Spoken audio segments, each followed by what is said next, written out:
Recently, the magazine Rolling Stone released a 360-page volume entitled The History of Rock and Roll.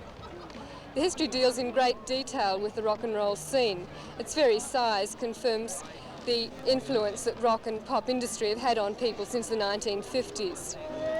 The death of Elvis Presley coincided with the release of the book in Australia. Was Presley's premature death an omen signalling the beginning of the end for rock and roll, or will it continue with its powerful marketing style to dominate musical tastes? In this program, we're going to look at the rock and pop industry and talk to promoters, performers and critics. One promoter who's been successful both here and overseas is Paul Dainty, and Virginia Dargan asked him about the present-day lifespan of pop groups. I think the lifespan of the really talented acts is getting longer. Before, acts would be around for 2-3 years in the 60s and they disappear, and some of the members of those groups have re-emerged in bands in the 70s. But definitely the longevity of the talented acts is getting longer. What about the lifespan of promoters? I think if you're wise and careful and you don't let your ego get you carried away with what you're doing, you're around for a long time. I mean, I intend to be around for the next 25 years. Do you find you have to manage your ego at all? Are you tempted to indulge your own musical tastes? I suppose occasionally, if you're honest with yourself, that situation arises where you really fancy presenting an artist, which you know deep down may be rather risky. So then you have to kind of control yourself, because it relates back to how much money is involved in gambling on a tour. On your own personal philosophy, have you any commitment to quality with what you... Oh, absolutely, yes. Everything we try to do, my company tries to do, is on a first-class basis, and I think that is the way the music industry has progressed into the 70s. In 10 years ago, you had a situation where groups would just come out with a set of amps as cheaply as possible, and today the thing's gone to the other extreme, where the artists will spend almost all their earnings in presenting a show, a quality show to the people, and a promoter will make far less money in terms of presenting that show in the best situation, which didn't happen 10 years ago. The music being listened to by this huge crowd at Paul Dainty's Rock Arena concert owes its origin to rhythm and blues. Rock music came directly from rhythm and blues, which is a black musical form, and existed previous to rock and roll. Many of the elements in rhythm and blues came out of earlier styles, mainly to some extent the white country western styles, but mostly blues and gospel music. Was there any catalyst that led directly to rock? Yeah, there were a number of specific things which led to it. In particular, there are some important piano styles, such as boogie-woogie, blues, and barrelhouse piano, which led directly to a lot of the characteristic elements of rock that we hear with us very much today.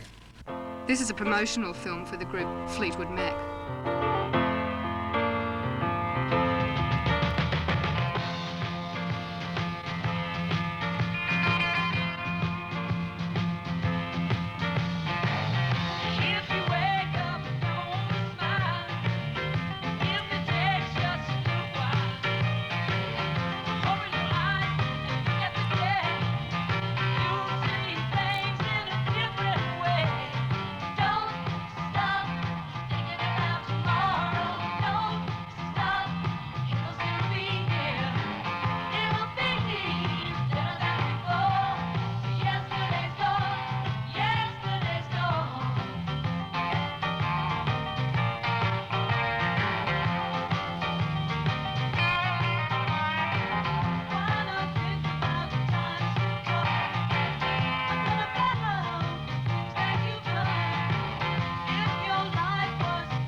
Is it to say that rock evolved directly from Negro blues and jazz?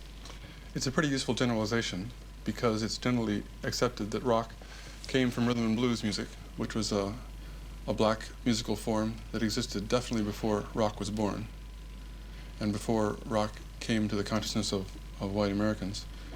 The main roots for rhythm and blues lie in blues music, piano and guitar music, and also in gospel music, and to a small extent also in country western music, which particularly was popular in the South of the United States at that time. Was there any particular catalyst that led directly to rock? There were a number of things.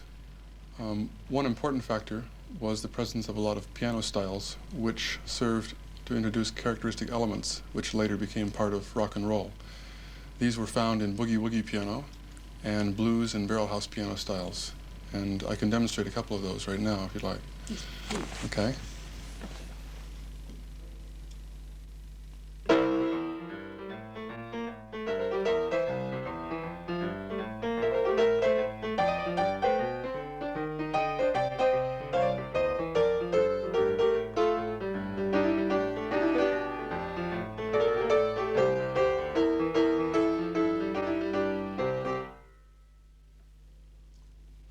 That's one style, which is a walking A to the bar style. Another important style was a vamp which went something like this and later became used by Chuck Berry in modified form and many other guitarists after him.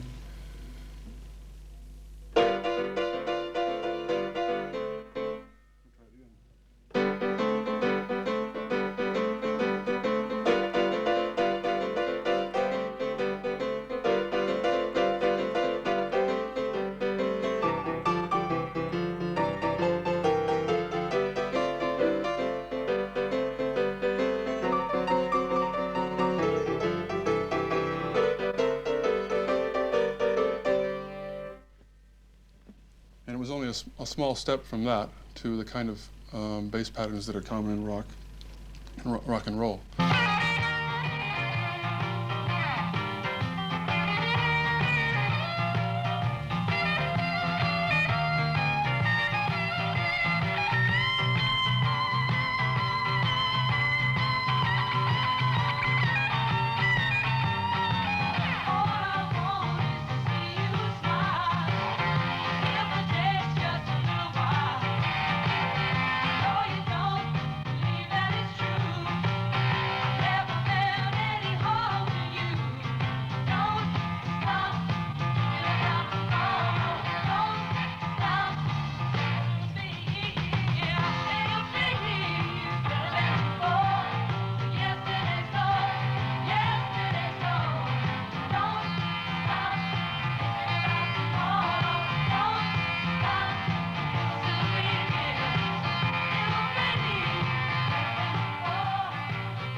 How will historians of the future regard the pop scene of the last 25 years? Will they regard this as an age dominated by pop music, and what will future psychologists think about it all? In terms of the significance of pop for classical music, some historians will be interested in that aspect, and I think pop does have an influence on classical music. And some historians just won't see it as of any significance. The audience is divided, isn't it? Older tend to go for classical and younger for pop. What is it about pop which is so appealing to young people? I think it's a cult, it's not just the music, and that young people find in it a convenient way to express their rebellious sorts of feelings, particularly, say, from the ages of 12 to 25, when the creative urge or the rebellious spirit hasn't found a practical creative outlet, and people are not yet married and bound down with other problems. They don't have to take responsibilities for their actions, so they can just sort of let it all hang out. Does it give them a sense of identity? Yes, I think also, of course, in that